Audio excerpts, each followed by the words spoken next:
Oi, meus amores, espero que estejam todos bem.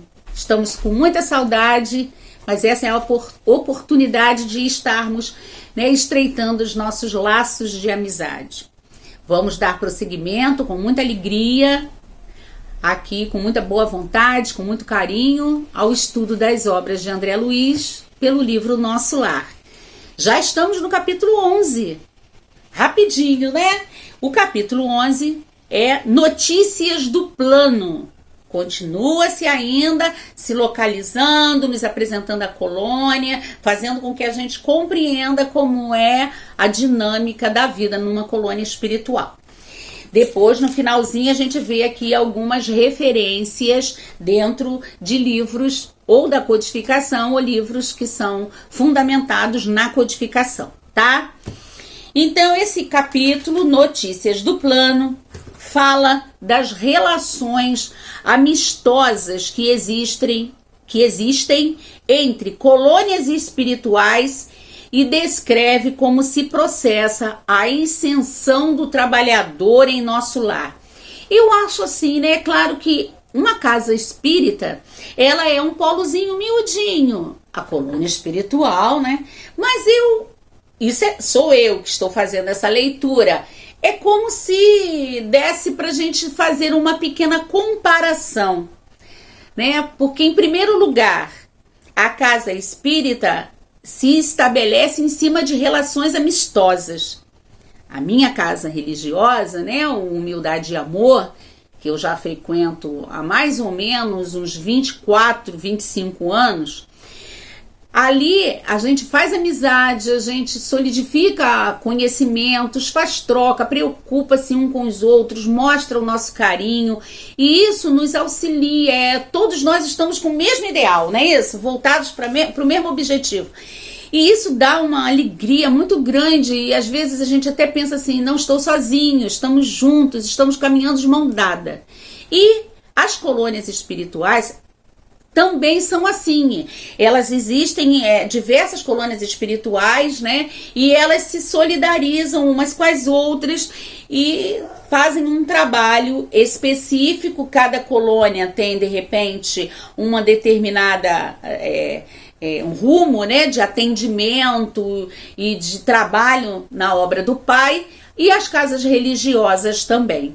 E essa ascensão de trabalhadores de nosso lar também. A gente vê muitas vezes uma pessoa recém-chegada à nossa casa que está começando num serviço maravilhoso, porque todos pode ser o mais insignificante até o mais grandioso, do trabalhadorzinho que bota a aguinha lá no copinho com muito amor ao nosso presidente. Todos estão imbuídos do mesmo boa vontade. E depois, daqui a um tempinho, a gente já está vendo esse nosso irmão facilitando um livro, fazendo uma palestra, quer dizer, buscando, crescendo, progredindo através do estudo e da boa vontade.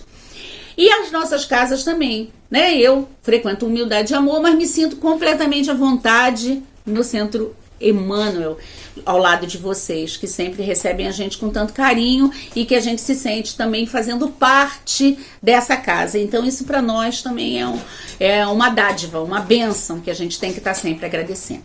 Então, continuando, Lísias informa que as colônias existentes no plano espiritual se distinguem pelas suas origens. Já vimos a origem, como é que foi fundada lá o nosso lar. E pelos fins a que se propõem. Umas são educativas, outras são curativas e assim vai. E pelos fins a que se propõe, já lemos isso, e que cada colônia se coloca em degrau diferente na escala da ascensão espiritual. Cada uma tem um papel a desempenhar na obra do Pai. Os pioneiros abnegados de nosso lar buscaram inspiração na colônia Alvorada Nova, uma das mais importantes nas circunvizinhanças da Terra. Então eu trago aqui para vocês esse livrinho que vai relatar como acontece, como é também a dinâmica, como é a logística de funcionamento da colônia Alvorada Nova, citada nesse capítulo 11 e será citada mais à frente também, ainda no livro Nosso Lar, tá? Esse livro aqui é desenvolvido pelo Cair Bachutel e pela Sheila. Relata o trabalho que eles desenvolvem na colônia, tá? Então é muito interessante, é diferente a maneira, né? Como é que se diz assim? A gente podia. O fim do Nosso Lar é um e o fim da Alvorada Nova é outro, mas temos esse livrinho aqui para quem não conhece, que quiser, que goste de tomar conhecimento e estudar sobre as colônias espirituais, tá? Então, aqui na colônia Nosso Lar, o respeito à hierarquia é rigoroso. Não há favoritismos e a maioria dos que vivem em Nosso Lar voltam a reencarnar para o resgate e o aperfeiçoamento. Então, né, lá a hierarquia, então a gente vê mesmo isso, ó, igual uma casa espírita. Ela é rigorosamente obedecida, sempre com muita humildade, com muito acesso, como a gente tem lá a nossa presidência, o corpo de diretores da nossa casa. Não há favoritismo, quer dizer, tudo é conquista através da boa vontade, do interesse, da vontade de crescer, a vontade de aprender, certo? E a maioria que estão na colônia Nosso Lar vão reencarnar porque tem os seus débitos. Nós, durante toda a obra do André Luiz, a gente vai acompanhar diversos casos, né? De irmãozinhos que chega a hora, tá trabalhando na erraticidade, tá progredindo, mas chega a hora da prova na carne, prova entre aspas, né? Do resgate, da convivência, do acertar as suas arestas, né? E também, ou para se aperfeiçoar, né? Para curar, lixar, acertar as suas arestas, tá? Os que chegam das zonas inferiores e desejam cooperar e receber cooperação vão para o Ministério do Auxílio. Quem é que aconteceu isso? André Luiz. Chegou das zonas inferiores, foi resgatado, mas tem aquela boa vontade. Lembra? Desde o dia que ele ouviu lá a alvorada, ele quis se levantar. Ele podia ter continuado deitadinho, mas ele disse, não, eu quero assistir. Então ali ele mostrou o primeiro passo, o movimento, a ação, coisa que nós também precisamos usar como exemplo para nossas vidas. Então, quem quer cooperar e quem quer receber cooperação, vai para o Ministério do Auxílio. Os refratários vão para o Ministério da Regeneração, aqueles que ainda estão, né, fechados, impermeáveis a essa mudança, a esse aperfeiçoamento, ficam lá na regeneração. Poucos chegam ao Ministério da Elevação, que é o mais acima da comunicação. E raríssimos alcançam da união divina. Raríssimos, mas alcançam. Isso tudo é esforço e boa vontade. As tarefas são laboriosas e complicadas e exigem responsabilidade individual, capacidade de trabalho e valores intelectuais, renúncia e iluminação, conhecimento justo e sincera aplicação do amor universal. Como nós devemos fazer na casa religiosa. Claro que nós ainda estamos bem aquém disso, mas é esse nosso caminho. É nisso que a gente tem que mirar a nossa atuação para atingirmos. A governadoria, que fica ali no centro, né? É responsável pela distribuição do alimento, da energia elétrica, do trânsito e do transporte. A lei do trabalho, como nós já vimos, e do descanso também, é observada rigorosamente, com exceção o próprio governador, que só se ausenta em ocasiões especiais. Mais à frente a gente vai ver isso com mais atenção. André ouve suave melodia, né? Passeando lá com Lísias dando as explicações a ele, ele ouve uma suave melodia ao se aproximarem do hospital. E é esclarecido que a música vinha das oficinas de trabalho de Nosso Lar, considerando que a música intensifica o rendimento do serviço. Olha que lindo. A gente sabe, né, a importância que a música tem, como ela purifica a nossa alma, eleva o nosso pensamento.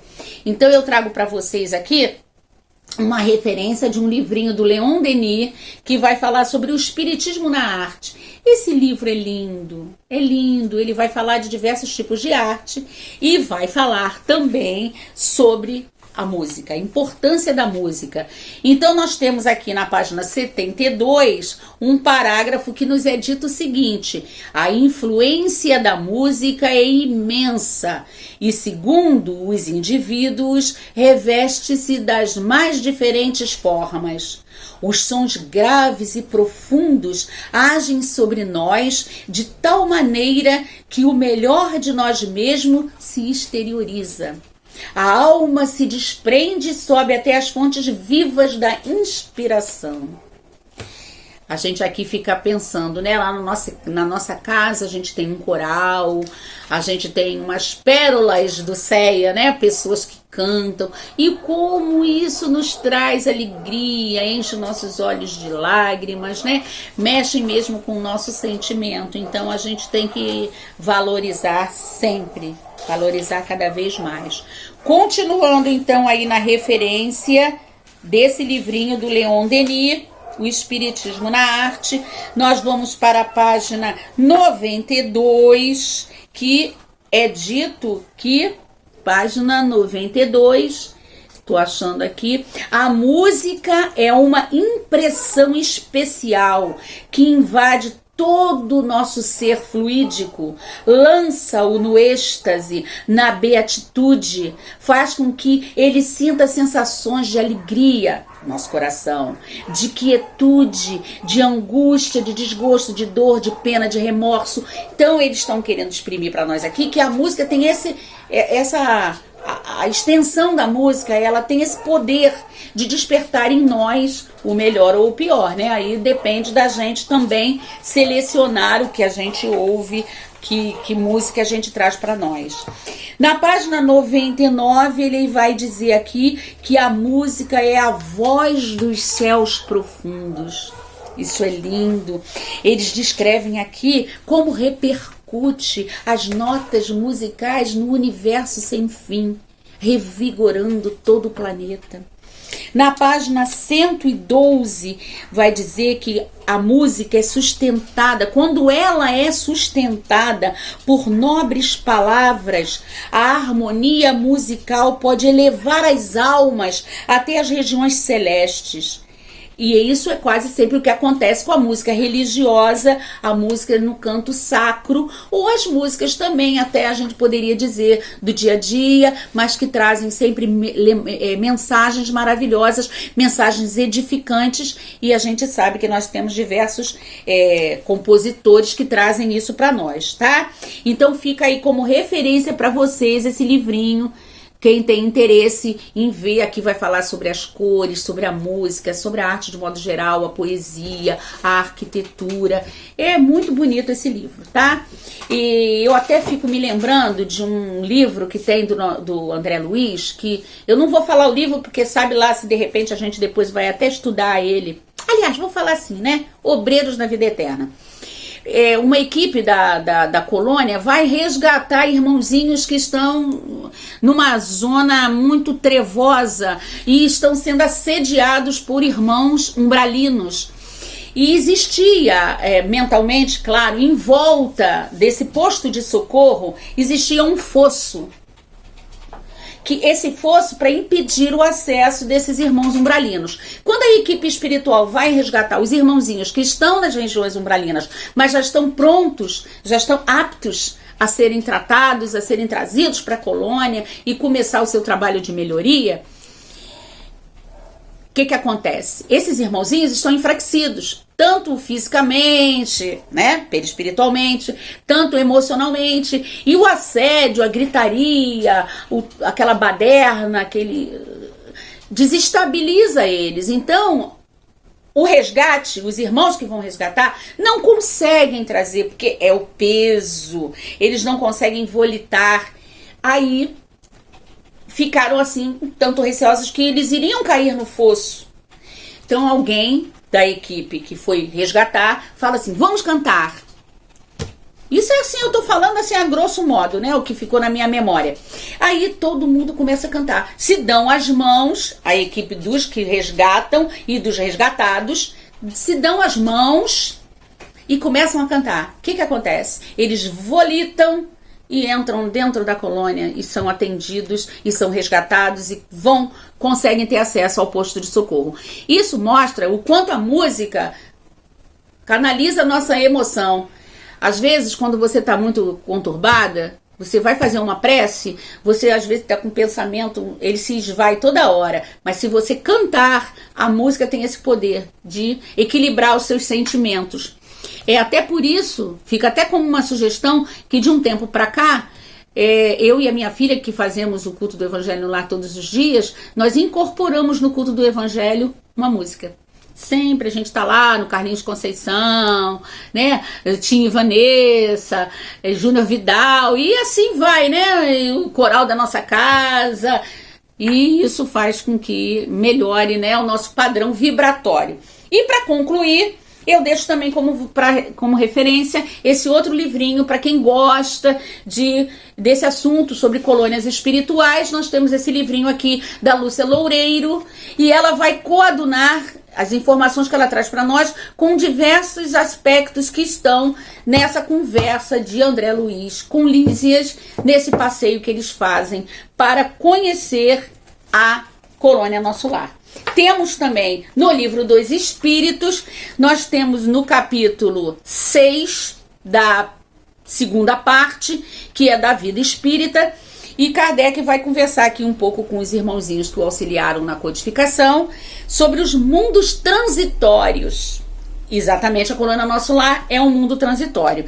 Então vai perguntar, né, sobre os espíritos errantes que ficam nessas colônias, vai falar também quanto tempo eles ficam, e essas informações vão sendo trazidas para nós na pergunta 234, 234A, 235, 236 e 236A.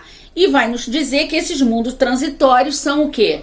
Estações ou pousos de repouso para os espíritos errantes. Errantes o quê? Que estão na erraticidade, esse espaço que separa uma encarnação da outra. Estão no mundo espiritual como espíritos na erraticidade, aprendendo, crescendo, trabalhando e se preparando para retornar à carne.